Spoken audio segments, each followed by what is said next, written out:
A lone traveler, weary from his journey, trudged along a desolate road. His clothes were tattered, his skin sunburned from the relentless heat.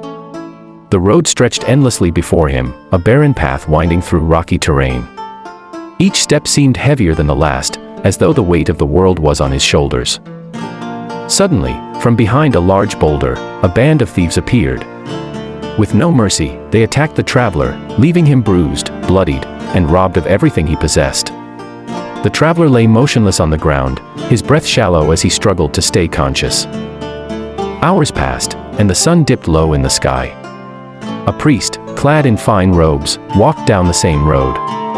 He glanced at the battered men but quickly looked away, his conscience pricked but subdued by his desire to avoid the hassle.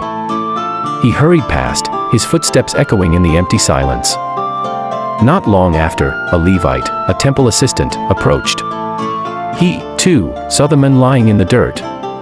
Fearful of becoming involved, the Levite crossed to the other side of the road and continued on his way, leaving the traveler to his fate. As night fell, a Samaritan, considered an outsider by many, came upon the scene.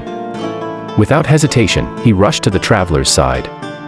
Gently, he tended to the man's wounds, using his own supplies to clean and bandage them.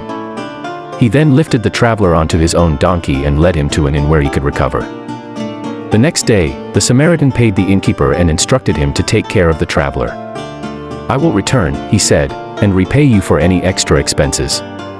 The innkeeper nodded, moved by the Samaritan's generosity, as the traveler rested peacefully in a warm bed.